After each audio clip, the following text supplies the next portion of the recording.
Hello there. Dramatic entrance for dramatic effect. Well, if you're watching this for the first time and wondering why we've done this entrance, it's because when we first started this during the pandemic, we all just wanted to have some sort of a special introduction to the show and just come into frame. That's the only thing I can say about it, and apologies for that, to be honest. But hello, everyone. I'm Jen, and thank you for tuning in to Dear Future Grandkids. This is the show that asks the question, what would you say to your future grandkids? What life lessons, legacy, stories, and memorabilia do you want to share with the next generation? Because life moves pretty fast. If you don't stop to look around once in a while, you could miss it. Thank you all for tuning in. I hope you've been good. Thank you for joining us on Facebook and YouTube. And I can tell you this for sure, you are going to love our guest today. He is a third culture kid, born in East Asia to South Asian Sri Lankan parents. He was educated in the English language in Hong Kong and Beijing. As a result, he's accustomed to being in an ethnic and cultural minority. A graduate of University College London Medical School and the Liverpool School of Tropical Medicine, he specialized in pediatric emergency medicine with clinical and research interests in serious bacterial infections and the recognition of child abuse. His work with the University of Oxford's Tropical Medicine Research Units took him to Cambodia, Vietnam, Laos, and Bangladesh. And he set up storytelling consultancy Behind Your Mask in 2021, where he now coaches individuals, employees, and communities to share true personal stories from their personal and professional lives in a psychologically safe, reflective spaces to promote emotional well-being and human connection. So, here's a big welcome to Dear Future Grandkids, Dr. Lalith Wijedoru. Hello, Dr. Lalith. How are you doing? I'm fine. Thank you very much, Jen. Nice to meet you. Nice to meet you too. And I hope I haven't pronounced your name badly or absolutely butchered it. If I did, I apologize in advance. And you coming in from the UK, right? So is it sunny or is it just dreary, right? Like how we know the UK? Well, it is. It's late February and it is pretty dreary. So although it's not raining, it is overcast. I can't see the sun, and it's just basically just. Bleh. that's an apt description. If people have been to the UK, it's not all bad, but sometimes it's just blah. I get it. And before we go ahead. But with Asia in my heart, I'm wearing a Sri Lankan T-shirt to bring some kind of Asian sunshine. Fantastic. And we're going to find out more of that in terms of your background as well and the link to Sri Lanka. So before we kickstart the show with some quick fire questions, you've got your Dear Future Grandkids box in there, which you share with us later. You've got it with you, and we're going to find out in terms of your personal items, and everything's there, right? There we go. And here's the inner cover. There we go. The box is ready. The box is ready. All will be unveiled very shortly. But right now, let's start with some quick fire questions. We know that you studied in Beijing and Hong Kong. So the first question is, if you know this, the first Chinese book you ever read? Oh, first Chinese book. My earliest memories is actually watching and then reading the book were Tales of the Monkey King, San Wukong. Oh, okay. And of course, interestingly, even though as a kid, when I visited family in Sri Lanka, the story of the Monkey King was actually made into a drama, into a televised drama. So I used to watch this in English language in Sri Lanka randomly, but then of course reading the story in Hong Kong, and even better in my primary school, primary 3, our teacher actually did Monkey King, and guess who was the Monkey King? And so very much that kind, and of course with my Buddhist heritage, the story of the Monkey King is about the bringing of the scriptures from India into China. So again, it's all very much linked. But in terms of reading kind of like more Chinese poetry and Chinese thing, it's Dream of the Red Mansion was something that I did actually more as a teenager, that kind of getting more into that Chinese literature. Interestingly, when I went to back to China with my mother for her 75th birthday, we actually discovered Xue Tao, who was actually a Tang Dynasty female poetess, and I started reading as an adult more of her stuff there. So yeah, lots of Chinese literature influences throughout my life. Fantastic. We know it evokes some memories there in terms of your stint in China and Hong Kong. So the next question is pretty apt. So Hong Kong or Beijing? Hong Kong. I have to say Hong Kong. Hong Kong. I was born in Hong Kong. I spent a longer part of my life in Hong Kong. I have a great loyalty. Yes, so much. And it's interesting that when we think about the northern Chinese versus the southern Chinese, you know, this kind of geographical rivalry comparison manifests in so many geographical locations around the world. You know, North India versus South India, North England versus South England, and I've always kind of loved that kind of rivalry, but acknowledging the things that are different about us, but also acknowledging things that are similar. So I am much more Hong Kong Southern Chinese. Although that said, I have a great respect and admiration, and really enjoyed my time in Beijing. And Beijing, my years in Beijing rank as one of the happiest of my life. Nice. And what is your greatest indulgence so far in your life? Oh, in general, my greatest indulgence in life. Greatest indulgence so far. Oh God. Greatest indulgence. So the things that I like. So I'm not, as you'll probably discover, I'm quite minimalist in terms of material things. So I'm not somebody who takes great pleasure in kind of having a big car or having a big house or having expensive design brand. That is not me at all. So I would say my greatest indulgence are experiences. So if I would say indulge would mean that I would spend a lot of money on a particular experience. And so I would say that indulgence would be travel. So for example, normally I love to kind of eat locally and kind of, you know, not spend too much money on food and figuring out about food, and even with accommodation. So my greatest indulgence would be upgrading my accommodation to like 5-star plus hotel. So to give an example, I used to work in many developing countries, as you said in the introduction, in places like Laos, Cambodia, Bangladesh.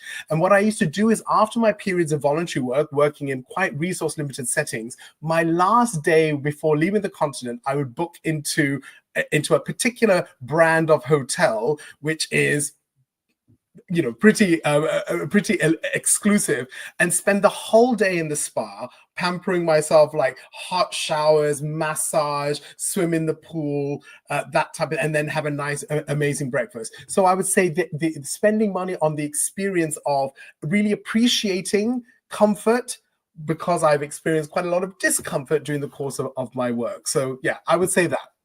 Nice, completely understandable. Do you have any rituals?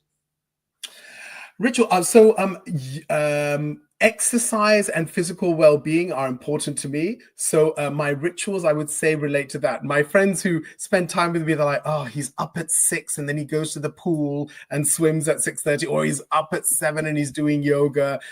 So those are my kind of rituals. Moving my body is important. So either swimming or yoga is probably a daily, if not every other day, ritual. Could not agree more. I'm up at 6 a.m. and trying to get to the gym, so it just makes me feel a lot better when I start the day, just knowing that I've moved, I've done something, I've achieved something. But the next one for you is, what is the song that you listen to when you're stuck or you're in the need of a pick-me-up? Do you have a song, like a go-to song? Oh, a song to pick. So, well, Yeah. the song. Well, you picked the wrong person, because I could give you 10 answers to this song. You gotta pick one. In my life of music. If I have to think of a song that energizes me, that I just need to kind of, you know, really motivate and things like that, it is Shaka Khan, "Feel for You," and it is from the 80s, and it's the beat, it's the harmonica, it's the way that the DJ riffs it, it's her voice, and but also the reason why it motivates me in itself, I just wish I could break dance. Like when I move, I just want to be break dance and be in that music video. But interestingly, part of the reason why I love it is there is a soul singer artist called Beverly Knight, who sings a lot of soul music in the UK. And in the 90s, when I saw her live as a student, she did the most amazing mashup of Shaka Khan's "I Feel for You" with Britney Spears' "Slave for You." And it blew my mind. She was absolutely incredible. And so it's got the doom, doom, doom, doom, doom of the Britney, and then "I Feel for You" with Shaka Khan. So yeah. But yeah, Shaka Khan's "Feel for You" is just an energizing song. I could give you 100 more, but I'll stop there. Awesome. And we know you're a bit of an amateur piano player as well. So this could be a simple one. Piano or an organ? Oh my God, piano. Hands down piano. I have a very good friend called Roger who is primarily an organist, and I kind of Yeah. flipped him. I almost like, I turned him from organ to try more piano, and he plays more piano now. But no, I am piano. Fantastic. Hardcore. Okay. Thanks, Lalith. So that was a quick fire questions. We definitely got to know you better already. Now we're just going to take a few seconds for you to dig into your Dear Future Grandkids box. And we want you to grab out some items from your work, travels, or anything that has special meaning to you that perhaps one day you'd like to show to your future grandkids. Can you just share with us? So thank you for giving me this opportunity. So I've divided my box. I know I'm a bit of a organizer. I've divided it into 3 themes. And so I'm going to start with theme 1. And my theme 1, which I want to share with my future grandkids, is identity.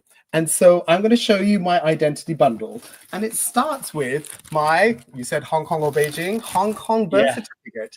And in this birth certificate, you can see that I was born in a British colony. So it's kind of got the old kind of British emblem with the Chinese thing. Yeah. It's got my parents' names. Both my parents, my mother and my father. It's got the address where I was brought to in Yuen Long after I was born. And it's got, all the kind of stamps of the British registrars of births and deaths. So it's really interesting. This is very much about me, where I came from, and my family. On the back, interestingly, it shows the date when I was registered for my Hong Kong identity card. Once you turn 10, you then are eligible. And the number of my identity card is there with the stamp, which approves it on the back of the identity card. And so, of course, with this is the actual identity card. So you'll see that the number of the identity card matches what's on the birth certificate. Wow, and so, okay. And then with that, because I'm born in a British colony, I have what's called a British National Overseas Passport. So it's not a British passport, it is a Hong Kong colony passport. And I'm giving the bundle of all the passports that I've had since getting my ID card, which covers all my travels from everywhere from Uzbekistan to Cambodia to the United States to Australia, and everything is in here. But also in here, importantly, is my UK permanent residence stamp. So again, it kind of shows where I've come from, where I've been, and where I am. So this is my bundle of identity. Lovely. A nice tie-up. Future grandkids, identity bundle, in the box it goes. Done. That's bundle number 1. What's bundle number 2? Bundle number 2 is, what did I do? And so, to kind of give an idea of what I did. And I think sometimes if you decide to get a qualification in something or spend a long time, part of your life to something, that probably says something about you. And so I've just got my bundle of my qualifications. And so I'm going to start right at the very beginning, starting with the International Baccalaureate. So again, this is Beijing. Yes, so international education, and it's got the subjects that I did and the grades that I got. So I'm not sure if you can see the old logo, hold on, of the International Baccalaureate. There we go. Yes. So that's all there. Then, of course, I've got my registration with my medical degree, which, of course, is something important. And, of course, my master's degree from the Liverpool School of Tropical Medicine, which shows global health. When I finished my pediatric training or registering with the General Medical Council, but then some other interesting things related to medicine, including training as an expert witness in family law, so I could work in the area of child abuse. And then I also trained as a massage therapist, because during the pandemic, I felt that it's important to heal people through touch. And then now with doing stories, I got a qualification as a celebrant. So I can do weddings and funerals. So I think that kind of summarizes what I did in this life. Yeah. I did medicine. I was international. I was about healing, including touch, and I shared stories. So I think that says a lot. Bundle 2, what did you do? It certainly says a lot, and exactly, you've done a lot, rather than, oh, what a slacker you are. do something with your time. Oh, and I heard that there was a third bundle. Was there third bundle 3? Yeah. Bundle 3 is a bit easier. It's actually a single item. It's actually the photo booth from my 40th birthday. And the reason why I chose this is that who were the people in my life? How did I have fun? Who did I love? And so in here it was an 1980s themed fancy dress party, and in here are the photo booth, including, you know, my friends from university, my friends from work, my friends from school, all dressed up in amazing 80s fancy dress costumes with their kind of messages of love. And so just to show, I dressed up as Stevie Wonder. So you can see I actually I used tit tape to tape that wig onto my head, and look, me with a keyboard pretend to be Stevie Wonder. So again, there you go. Who are the people in my life? Who do I love? How do I have fun? 40th birthday photo booth. Lovely. I think that's one of the best 3 things we ever had on the show. It's all in the box. And dare I ask this question? For your 40th birthday of the 80s theme party, did anybody dress as Shaka Khan? I'm sure I Feel For You was played, for sure. I chose the playlist. Shaka Khan was definitely played, but nobody came dressed. However, I must give credit to my friend Nadia, because Nadia she's from Manchester. She's got Caribbean heritage, Black Afro-Caribbean, and I really wanted, you know, something from the kind of like hip hop culture, you know, Black culture, whether it's from North American or Caribbean, because it was so big from the 80s for me. And she gave a very cheeky response to me. She's like, well, why are you making me be Black? I want to be Madonna if I want to be. She gave it credit, but she brought it. She came dressed as Salt and Pepper. And like with the beanie and the outfit and the pants. Oh my God, she was amazing. And so I must give credit to, I don't want to single out my friend Nadia. Everyone, when you see this photo booth, did an amazing job with their costumes. But again, you asked about Shaka Khan. I didn't get a Shaka Khan, but I had I had an Irene Cara from Flashdance. Got it. We know her. I had a Donna Summer. And I had a Shaka Khan. So in terms of that kind of like African-American hip-hop R&B culture, those were represented. Oh, Tina Turner came. My cousin came as Tina Turner. You know, so it sounds like the best dress up and the best playlist, definitely for sure. All the legends over there. Fantastic. Thank you so much for sharing us in terms of what you would like to show and share with your future grandkids. But now we're going to turn our attentions to snooping around your house, because here on the show, we did this during COVID. We couldn't possibly be there physically. So we thought how to get to know our guests better is by, you know, prying to their lives, invading their space. And we thought now you must have a corner of shame, you know, a corner where you dump everything before someone comes to your house. Are you up to the challenge? Are you going to show us your corner of shame? I am up to the challenge. I need to explain the context. So as I said, I'm a bit minimalist in terms of my furniture and what I have. I live in a converted factory warehouse. But the reason for this is because I want to keep the space open and clear. So to do things like yoga. And of course, I teach and do massage. So again, to have multiple massage tables. And then of course, to host social events. So generally, my flat is kind of a bit sparse, a bit Spartan, a bit echoey. But there is a cupboard under the stairs, which is kind of used as the dumping ground for yoga mats and massage paraphernalia and all sorts of things. So that's the place. Well, the proof is in the pudding, so we need to see it. So you're gonna you're gonna pick up your laptop and you're gonna show us that corner of shame.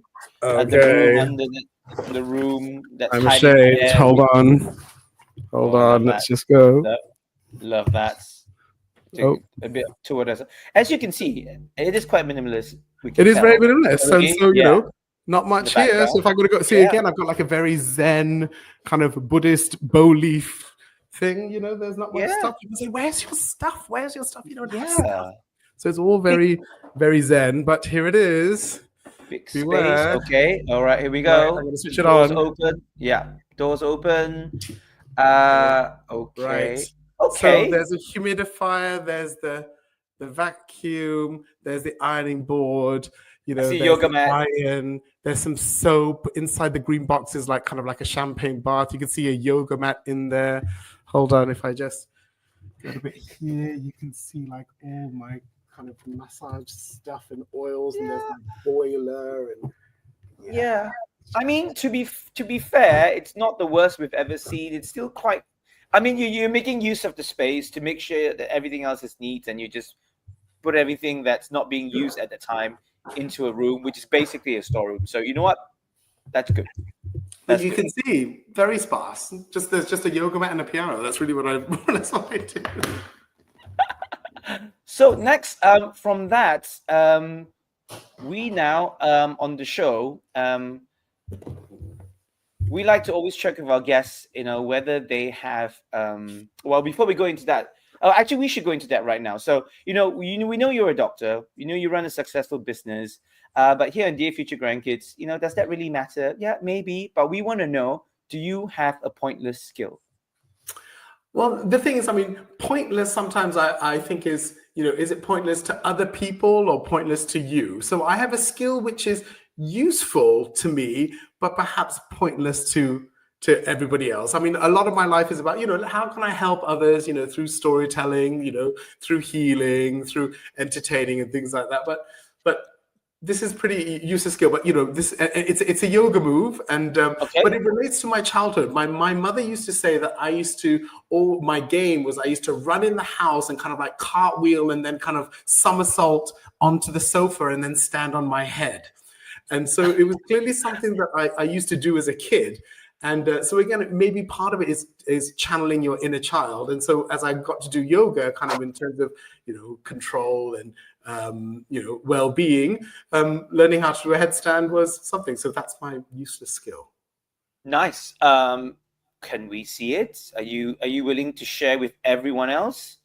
Well, if you could tolerate, if you could tolerate me falling over or see how we go, but let's see how we go. Let's go. Let's do this. Let's see this. All right, here we go. There we go. Beautiful space. Really looks like a yoga studio. You can see the piano there. Here we go. First time on Dear Future Grandkids, a yoga headstand. It's getting there. It's halfway there. And perfection. It deserves a round of applause, ladies and gentlemen. Lalith, that was amazing. There we go. That's what I'm talking about. That is good. That is good. So thank you very much for sharing with us your pointless skill. I don't think that's very pointless because it takes perseverance, skill, strength, and also a lot of practice to get where you are to actually do that. So well done. How do you feel doing that in front of everyone on YouTube and Facebook? I think you turned the mic off, so I might have to get you to turn the mic on. We lost you there for a moment. Sorry. There we go. I'm sure my yoga teachers might be like, "Oh, he did it wrong," and I have to give a big shout out to my good friend Emma from school, who is a yoga teacher, and so she will be like, "Oh my God, he's so embarrassing."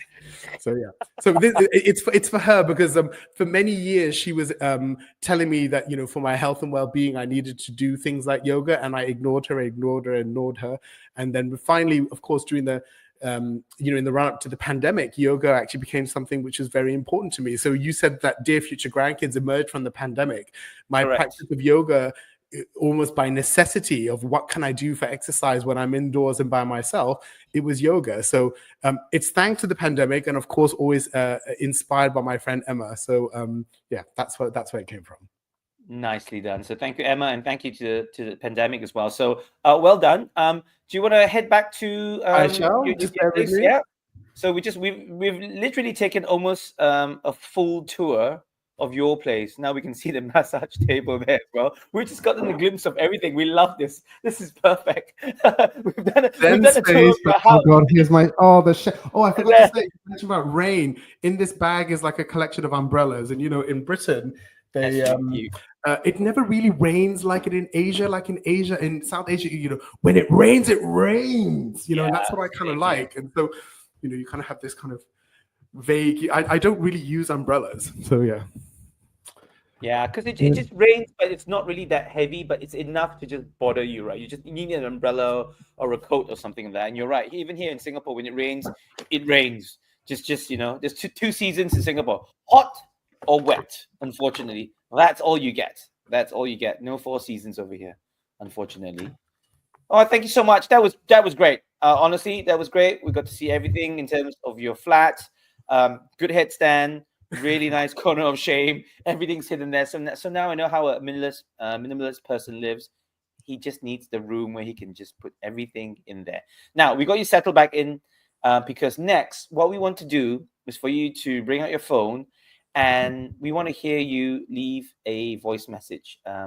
It could be someone that's that you haven't spoken to for a while, someone that's that means a lot to you, and maybe someone that you've been thinking of recently. So if you could just pick up your phone, find that person and leave a voicemail. And if you'd like to tell us who that person is at the end of the call, that'd be fantastic. So whenever you're ready, we just like to pry and eavesdrop. So I've left my phone somewhere. Just bear with me.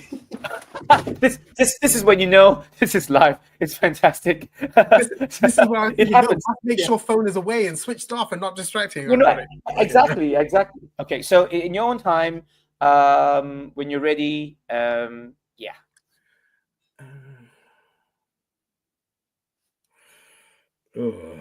somebody I've been thinking of, right? Yeah, or yeah, but someone maybe you haven't spoken to for a while, then you just thought that it would be really nice to leave a message. Okay. Yeah. Okay. Right. Hey, Jessica, it's Lal. I'm doing a podcast with Dear Future Grandkids, and I'm thinking of you because the team are based in Asia. Some of them are based in Singapore, some of them based in the Philippines, and they broadcast all over Asia. And I always think about you, and I've not spoken to you in a long time.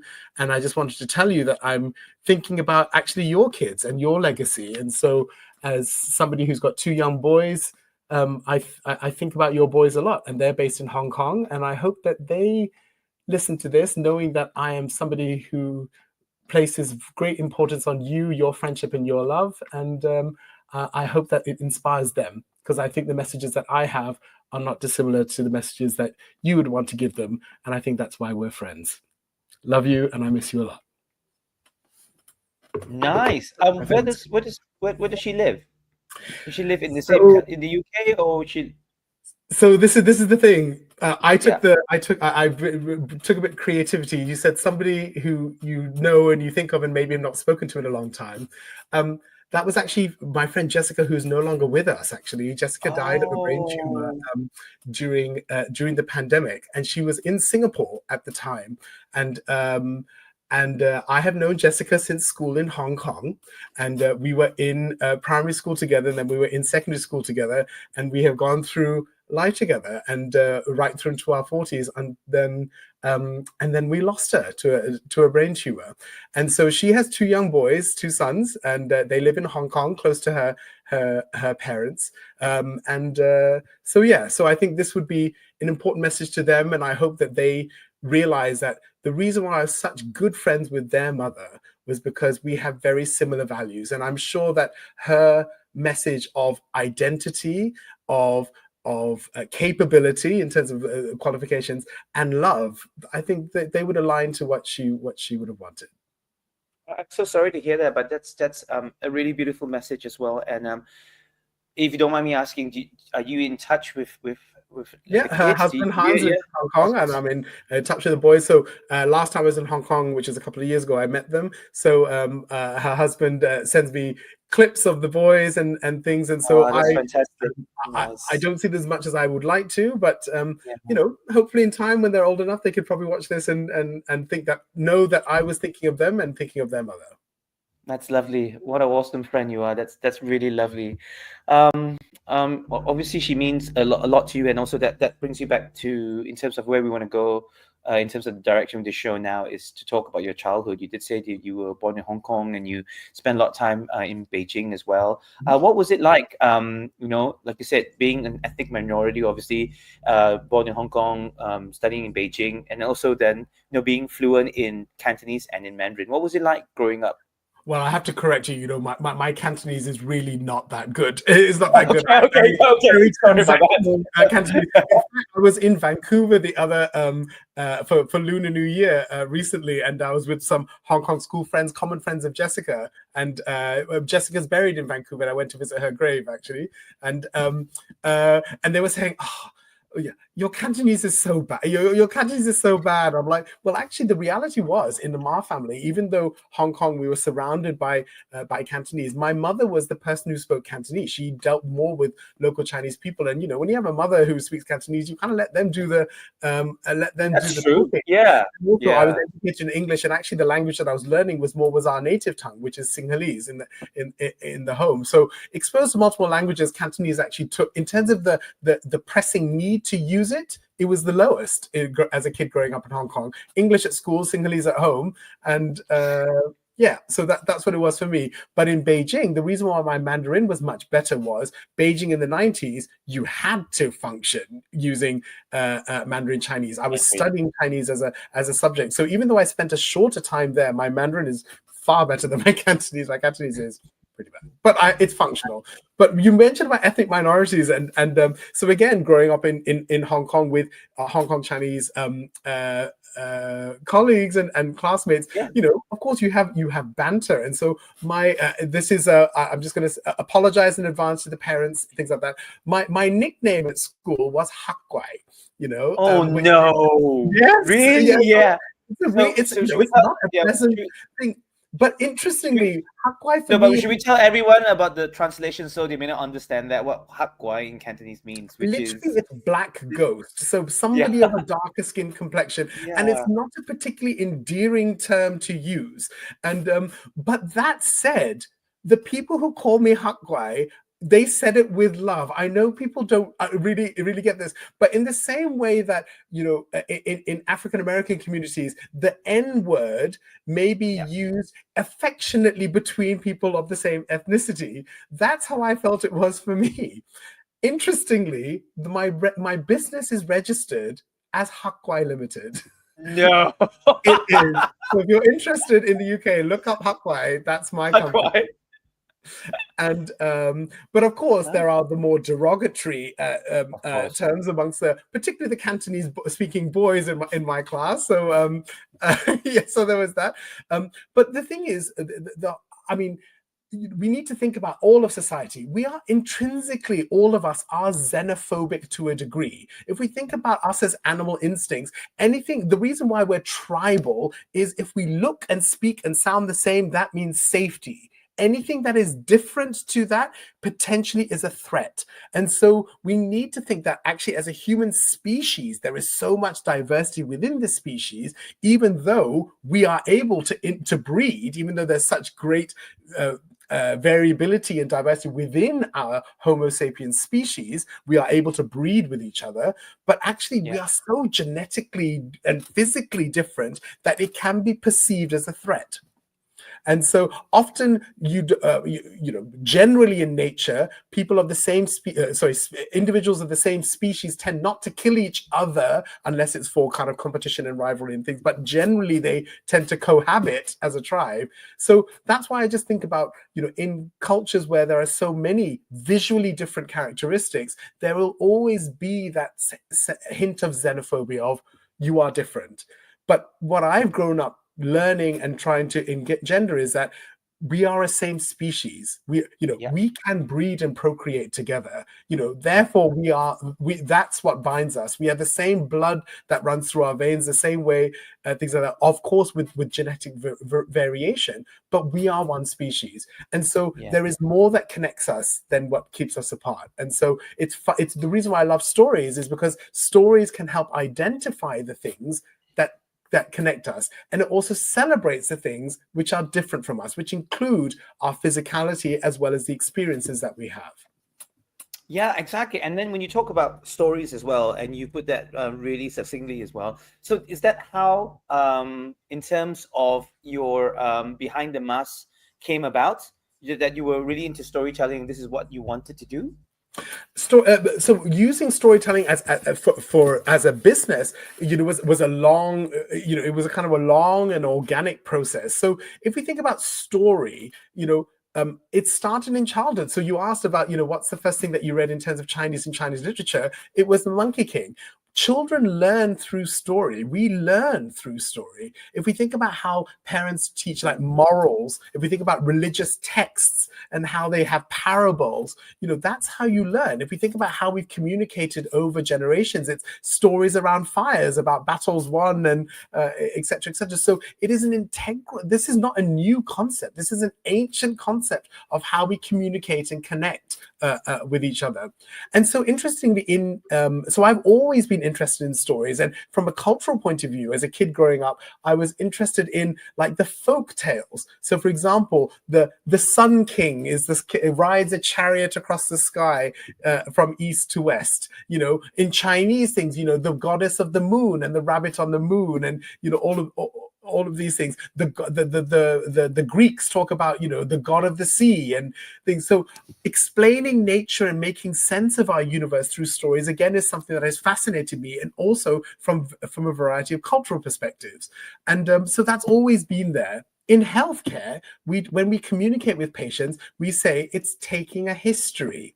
You take the story. Tell me the story of your headache. How long has it happened for? What are things, and what are the context of it? So again, it's a form of communication and conveying information. And so story has been very much part of who I am and what I do. And so when I discovered that storytelling could be used for well-being of staff, and so when I had some challenges in my medical career, like particularly ethically challenging situations, I attended storytelling sessions where we could share the stories about how those events have made us feel.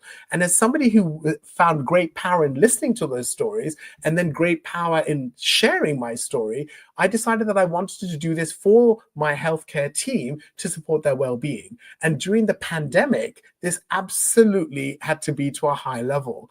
And so it was as we emerged from the pandemic that I thought, it's not just healthcare that needs this. Everybody needs this. And what the feedback that I got from story spaces where people could share their stories was that it was healing. And so as somebody, as a doctor who has spent 20 years kind of healing children and their families through Western medicine, I thought, why don't I spend the next 20 years trying to heal everybody, workplace, communities, individuals, through the healing and connecting power of stories? Nice. Fantastic. It all ties in together so nicely as well. So in terms of your experience as a doctor, what are some of the life lessons you learned? So the main thing that I think is that humans are remarkably resilient. If we think about all the things and the adversities that humans face, it is amazing that people can then carry on. So I think we as a species, and just as us as part of nature, we need to think of how resilient we are and how adaptable we are. And if we think about the kind of things about evolution, we have to adapt in order to survive. And I think that the instinct to survive for any species on this in our natural planet, it's such a strong instinct. And so when it comes to health and health adversities, there are so many things that people can face. It could be accidents, it could be abuse, it could be chronic illness. With those adversities, the healthcare staff's providing for them are giving compassion. We are supporting individuals and families to adjust and adapt to this adversity. So, I just want to celebrate that. But the other thing is also to think about is that there is great joy in life, and there's a wonder. When I think about about childbirth, I've referenced procreations quite a lot, and this is about future grandkids and legacy. Like, I just think it's incredible, like the miracle of life. That a sperm and an egg can meet and create this thing, and it's nurtured in a female uterus, and they are born, and then they grow. This is why my interest in pediatrics, that from this fertilized egg grows this thing which requires so much assistance, and then from a physical and emotional and social way, it develops into a functioning adult, which then contributes to society. I mean, there is a wonder. So again, like you asked, what else? That biology and science of life it's amazing. When it goes well. And the other thing that I would say from life lesson is about people. It's about connection. It's about team working and team building, and that when we work together, things can be absolutely amazing. Amazing, amazing. And let's talk about your legacy in terms of what is the most important thing that anyone should know about you? Important thing that people should know about me. Yeah, what's the most important thing that people should know about you? I represent love, and my definition of love is not everybody's typical definition of love. I believe that love is about other people becoming the best version of themselves. My definition of love does not involve this kind of exclusive, I want exclusive access to you, I want you to be mine, that thing. I think that love is to be shared. Love is that your mind, your body, your soul could be shared with as many people as you want, and of course with consent. And I love the definition of, when I say I love you, it's not that I want exclusive access to you. It's like, I want you to be the best version of yourself. And if I am part of that journey, then this is an absolute bonus. And so that's what love is. And I think that we need to love everybody. We need to help everybody become the best version of themselves. And that's what I believe in. And so however you choose to do that, whether it's yourself or whether it's others. But the other important message that people should know about me is that I believe in love for yourself first, that we cannot love others until you love yourself. And yes, sometimes we need others to help us love parts of ourselves that we perhaps don't love. But at the end of the day, we have to love you. Self-love is more important. And going back to you talked about a song that motivates you. A fictional character that motivates me is Samantha Jones from Sex and the City, because she is somebody who absolutely champions love for herself first before she can give to others. And I would like to promote that. I love that. I love that. And of course, this show is also about legacy. We like to look at the past to look towards the future as well. And we know that, and we're going to put this up as well, that you made a sketch about your future. You kind of map things out. Do you want to tell us about that? It's not me. It was my friend. It was shout out to Megan from she's a Canadian girl from who was a classmate in my high school. So she's written up at the top Lalith's future, and this is drawn by Megan. So Megan predicted that I would go to the UK. So that is there. She predicted that I would go to medical school. She predicted. But okay, I'm going to stop you there. How old was everyone at this point in time? 18. This is the last. This is my year. This is from my yearbook. So your final IB. Okay. Yeah. So she knew that I was going to go to. So she knew that I'd been accepted to medical school and I was going to England. That's all she knew. Yeah. So she said, "Okay, he's gone to medical school." Yeah. She predicted that I would do pediatrics after medical school. You see, come here, kids, syringes. So again, she predicted pediatrics. She predicted that I'd emigrate to Canada. Now, interestingly, I went to Canada to do my what's called a medical school elective, where you can spend like 3 months in another country. So I did go to Canada, to Vancouver Island, and I learned how to ski in that time. So again, coming from tropical Asia, which is all hot and wet, I thought, all the people who lived in Europe were like, we want to go to a tropical country like St. Lucia or Barbados. I was like, why are you going to Canada? So it's funny. I mentioned Jessica. I met up with Jessica. We used to go skiing in Vancouver in the years after I qualified. But interestingly, she predicted that I'd have a profession change. And so she thought that I'd change into gynecology. But she predicted a thing. And then she predicted that I'd become like some sort of enlightened guru. And so this is, and my clients nickname me Guru. They're like, you're like this kind of storytelling sage, you do yoga and you kind of practice love and all this stuff. So actually, when I think about this was done, nearly 30 years ago, and 20, this is a long time ago. Yeah. And so Megan predicted all of this, and one thing that's missing is just one day you'll be back in Sri Lanka. Yes, that's the thing. So the geography may be slightly off, but the actual processes and some of the topics may be slightly off. But generally, the trajectory is right. So I need to get in touch with Megan and say I've used this in presentations quite a lot, and people laugh all the time. I must tell Megan that I'm crediting her senior high school artwork as part of my career trajectory. That's amazing, and you've kept it pristine. You still have it as well, and it's there. I know you're not into physical things, but if you could, if physical things do matter, something like this means a lot, doesn't it? Because you have documentation at that time, proof from someone. I think that's so lovely.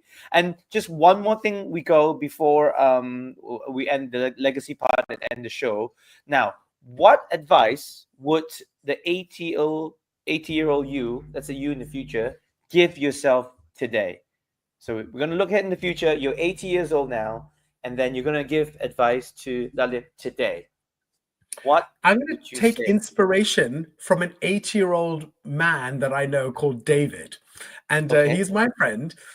Interestingly, I met him during zero COVID quarantine in Hong Kong when I was renewing my ID card. And his story, he's very interesting. He's a white English guy who was actually worked in Hong Kong in the 70s before I was born. And so that was kind of our bond that we kind of spoke about it. So he's in his 80s and he's got amazing clarity of mind. And he is, I kind of aspire to be somebody like him. And the lessons that I have learned from him are pretty much what I think that I would say to myself. The older you get, the less you care about what other people think. And so I think what he would say, what I would want to say to myself now is, don't worry what other people think. You do you. And I think this is a very important lesson because, often when we are, doing things alongside other people. So, for example, now I'm an entrepreneur. I'm trying to establish a storytelling business. And of course, I'm looking in left field in the other lane and things like that. What are my competitors doing? And so and sometimes you can start to compare yourself. And again, I think this is an important message for any young people, particularly with social media and things like LinkedIn, where you start feeling bad about yourself because somebody else is doing amazing stuff and look at them and they're doing this. And I think the 8-year-old self would say, stop worrying about what other people are doing. You focus on what you are doing. And so I think that will be an important lesson. And so don't worry about other people's judgment of you. If what you are doing, if you think that this is right, you do it. Take counsel. Don't get me wrong. Be open to people's advice and things like that, but take it on board, process it, and then you do what's right. So stop thinking about what other people are judging you about and stop being affected by what other people think about you. And you focus on you. Stay in your lane and do what's right for you. It relates to a saying in my minimalist house, a Buddhist gatha called Kalama Sutta, which talks about critical thinking, that don't believe anything just because your religious texts tell you. Don't believe anything just because your teachers have told you. Don't think that anything is rumored by many, you should believe it. Don't do what your parents say. You analyze things, and if you believe that it is to be right, then you live by it. So I think it's very much about it's a strong message about fake news these days. We need to be very critical in the advent of AI about what information and what the credibility of it. So I think critical thinking is more important than ever. Fantastic. It's great advice from your 8-year-old self to you now, and also thanks to your friend David. And now just one final thing to do before we end the show. Thank you so much for hanging out with us and also building this video time capsule together for your dear future grandkids. So as we close the show, you get to leave a message. Now, what do you want to say to your dear future grandkids? I would say, dear future grandkids, this is your one chance in life, and it's important not to be somebody else. It's important not to be that person that other people expect you to be. It's important to be you. And being you is about celebrating your identity. And your identity will be a complex interplay of your ethnicity, where you were born, where you grew up, your upbringings, the languages you speak, the food that you eat, your sexuality, the jobs that you do, the way that your brain works and your neurodivergence, the way that your body works, regardless of whether that's common to what most people can do. There is so much that makes up our identity. But the most important thing is be true to your identity. Don't be ashamed of who you are and those things. Self-love will help drive you forward. And if you embrace yourself, embrace your identity, love yourself, then you can do good in this world. You can love others, and you can contribute to a much better society. That's fantastic. That's a lovely, lovely message. And I'm sure when they watch this back on Dear Future Grandkids, that's your direct message to them. Start always with yourself, self-love, and then, you know, everything else is just what you can make of it. So, Lalith, thank you so much. And thank you all for watching. This has been Dear Future Grandkids, where we look to the past to give us lessons for the future. Thank you once again to our wonderful guest, Lalith. But before we go, Lalith, where can we find you? So we know Behind the Mask, the website, and then on your, do you have an Instagram handle and everything else that people can look for you and find you? Yeah, so I would ask everyone to look at my website, which is www.behindyourmask.co. Everybody asks me, it is .co, it's not .co.uk, it's not .com, it is .co. And my social media links are all on there. So I have it. I'm on Instagram and I'm on LinkedIn. Yes, my social media links are there.